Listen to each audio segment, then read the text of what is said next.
Hey guys, good, the bad, and the unusual, and this is going to be something a little bit different. This is made for TV. That's what this is going to be. I recently have watched 3 films. They were all made for television, and I enjoyed them all a lot. I wish that they made stuff for television that's good like this now.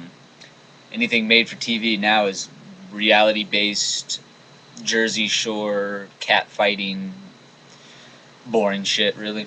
Anyway, the first one is Where Have All the People Gone? And I know I just showed this in like an unpackaging or a trade video that I had set up. I absolutely loved it. It was phenomenal. It's from 1974. Basically, it's a post-apocalyptic film. This family, it's a father and a father, daughter, son, all in a cave. Solar flare goes off, shakes the ground, big earthquake. They get out of the cave fine. They're with a buddy as well. The buddy gets infected, he gets really sick, and then he passes away. They make their way to a town, and they find out that this is like a worldwide epidemic. And it was just very eerie. It was shot well. I like The Walking Dead, the TV show. I think that's a great TV show. I think this was like The Walking Dead of its time. It was just a great apocalyptic feel, filmed well. You were interested in the characters. It was just really good. So this is the artwork I made for it. You can buy this in a box set with the film Embryo, but I already have the film Embryo in a different box set, so I didn't want to buy it because the box set's out of print now. You can get it for between $20 and $30 normally, but I don't like the cover art for it at all either, and the film Embryo kind of sucks. And Embryo is also a made-for-TV film. Anyway, here's the stills I used. This is a mirror that they find in an empty house. This is when the second solar flare is going off and he's shielding his eyes. Right here we got a picture of what they look like after the solar flare happens. Everybody turns into like sand, basically. They turn into this dusty ash, and then that's like their clothes right there. And then there's the deserted town that they find. Anyway, they set off to find their mother, basically. That's what happens, is the husband wants to find his wife, and the 2 kids want to find the mother. So they go off trying to find her. And I'm not going to ruin it for you, but it's really, really good, very well made, and I enjoyed it a lot. Next, we have another made-for-TV movie. This is also from 1974, and it is Bad Ronald. Now, this was unreleased, except for its original VHS release, up until last year, I think. The end of last year, WB finally put it out. Now, I'm hearing mixed things, so this one I'm kind of iffy about. I've heard that the VHS runs 2 minutes longer than the DVD, but I did some more digging, and I read that it is because of the credits. They redid the credits for the DVD release, so that's why there's a 2-minute difference. I don't know. But I enjoyed it so much, I'm gonna buy the DVD release anyway, even if it's 2 minutes less. I mean, depending on what 2 minutes was cut out of the film, it's still probably really good. So this is the cover art I made. This is the original VHS cover art, and then I used the WB back of the DVD release. So this one is about a guy named Ronald. He's kind of picked on, bullied by kids. He goes over to this pool party. The kids don't like him there. He tries to hit on this girl. She shoots him down. He leaves. They like splash water on him and, mock him or whatever. He leaves. Some girl comes up to him on the street, basically talking shit to him, saying he's a weirdo and whatnot. He gets pissed off, pushes her. She falls down, hits her head, and dies. Ronald goes home, tells his mother everything that happened. His mother hides him in the house before the police show up. She hides him in it's basically the kitchen / bathroom of the bottom floor of this house, and she boards it off to where it looks like it doesn't exist. The police never find him. She tells the police that he ran away from home, so the police could never find this guy. Now he creates like secret passages to get out of the enclosed area, so that because he's not supposed to. He's supposed to stay in there. The mom says that when everything blows over, he can come out. Well, he creates all these secret passages. He makes like little peepholes and stuff in the wall, so he can spy around almost the whole house from this one like central boxed-in location. The mom ends up passing away. he's still locked in this place, and they sell the house to a new family, and this new family shows up, and by that time he's pretty much completely insane. He starts drawing all these weird pictures, and he refers to himself as like Prince Caspian or something, and how he's running from the land of the tyrants, and he's delusional and insane.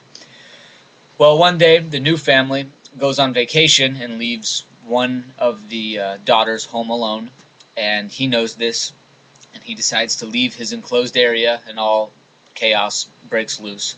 That's where I'm going to stop there, but that's about halfway, a little bit past the halfway point of the movie. It's awesome. It was done extremely well. I'm glad that they did finally put it out on DVD. Again, I got to do some more research and find out if the DVD is completely uncut or if I need to hold on to this, because it does have 2 minutes of extra footage. Anyway, it's great stuff. I really, really enjoyed that as well.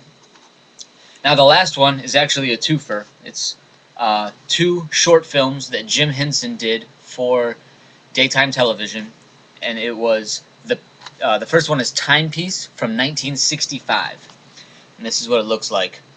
Basically, it's a music video, more or less. It's a very creative art house music video kind of feel with some jazz playing. Some notable scenes is that's actually Jim Henson. He actually stars in this film, and I think this was his first film he ever made. That's him on a plate of food right there, and I think he says "help" right there, and it's mixed in, and it's one of those things you have to see, and I think it's uploaded in its entirety on YouTube. So if you want to watch it, just type in Jim Henson's Timepiece, and you can watch the whole thing. It's only like 9 minutes or something like that. Yeah, it's 9 minutes long. There's a part where he's created these wings and he's starting to fly. There's a part where they paint this elephant pink, and then there is the actual timepiece right there. It's a great short film. It's like a 9-minute jazz music video. Very cool. Then the next one, on the other side here, we got The Cube. Now, The Cube is supposedly has nothing...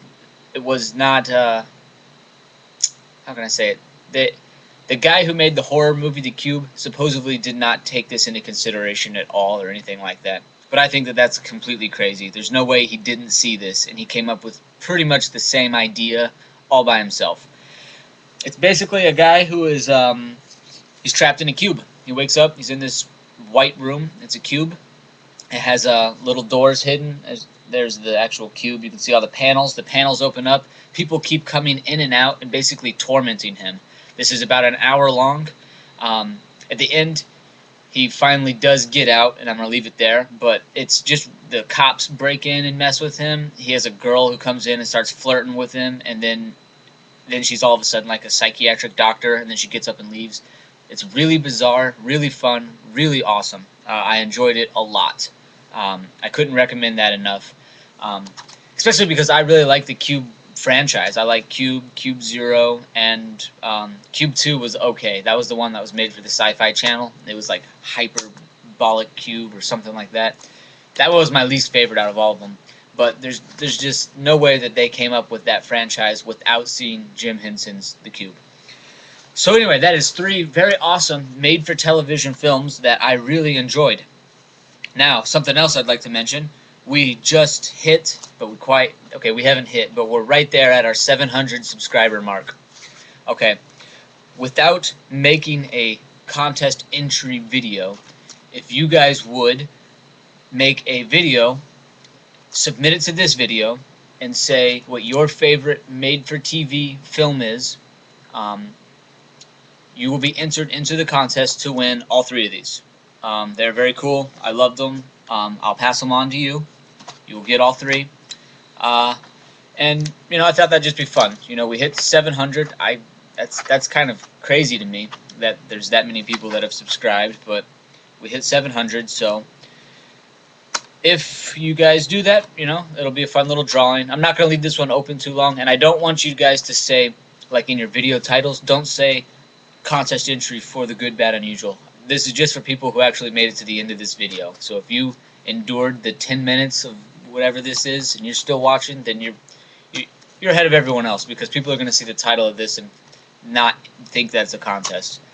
So anyway, if you want to win all 3 of these, just tell me your favorite made-for-television film, and you'll be entered. I'll do the drawing probably in a week. I'm probably not going to leave this up too long. Anyway, guys, have a great one and take it easy.